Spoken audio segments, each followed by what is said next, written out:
ലെബനന് പുറമെ യമനിലെ ഹൂതികൾക്ക് നേരെ ആക്രമണം നടത്തി ഇസ്രായേൽ. വ്യോമാക്രമണത്തിൽ ലെബനിൽ 105-ഉം യമനിൽ 4 പേരും കൊല്ലപ്പെട്ടു.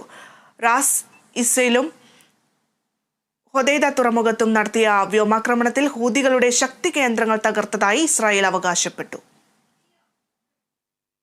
ഇസ്രയേലിലെ വിമാനത്താവളം ഹൂതികൾ ആക്രമിച്ചതിന് പിന്നാലെയാണ് യമനിലെ റാസിസ, ഹൊദൈദ തുറമുഖം എന്നിവിടങ്ങളിൽ വ്യോമാക്രമണം നടത്തി ഇസ്രയേൽ തിരിച്ചടിച്ചത്. യമനിലെ വൈദ്യുതി നിലയങ്ങൾക്ക് നേരെയും ആക്രമണമുണ്ടായി. പശ്ചിമേഷ്യയിലെ വിവിധ രാജ്യങ്ങളിലേക്ക് ഇസ്രയേൽ യുദ്ധം വ്യാപിപ്പിക്കുകയാണ്.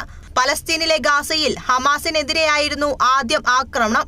തുടർന്ന് 357 ദിവസങ്ങൾ പിന്നിട്ടിട്ടും യുദ്ധത്തിന് അറുതിയുണ്ടായിട്ടില്ല. നിരവധി സാധാരണ മനുഷ്യരാണ് ഗാസയിൽ മരിച്ചു വീണത്. ആ യുദ്ധം തുടർന്നുകൊണ്ടിരിക്കെയാണ് ലെബനനിലേക്ക് യുദ്ധം വ്യാപിപ്പിച്ചത്. ലെബനനിലെ ബെയ്റൂത്തിൽ ഹിസ്ബുള്ളയ്ക്ക് നേരെയായിരുന്നു ആക്രമണം. കഴിഞ്ഞ ദിവസമുണ്ടായ ആക്രമണത്തിൽ ഹിസ്ബുള്ള തലവൻ ഹസൻ നസ്രുള്ളയെയും കമാൻഡർ നബീൽ ബയൂക്കിനെയും ഇസ്രയേൽ വധിച്ചു. ഇന്നലെ ലെബനനിൽ മാത്രം കൊല്ലപ്പെട്ടത് 105 പേരാണ്. ബെക്ക താഴ്വരയിലേക്കടക്കം ആക്രമണം വ്യാപിപ്പിക്കുകയാണ് ഇസ്രയേൽ. ഇതിനു പുറമെയാണ് യമനിലെ ഹൂതികൾക്ക് നേരെയും ഇസ്രയേൽ ആക്രമണം നടത്തുന്നത്. ആക്രമണത്തിൽ 4 പേർ കൊല്ലപ്പെട്ടു. അതേസമയം ഹിസ്ബുള്ള തലവൻ ഹസൻ നസ്രുള്ളയെ വധിച്ചതിൽ തിരിച്ചടിക്കാൻ ഒരുങ്ങുകയാണ് ഹിസ്ബുള്ള.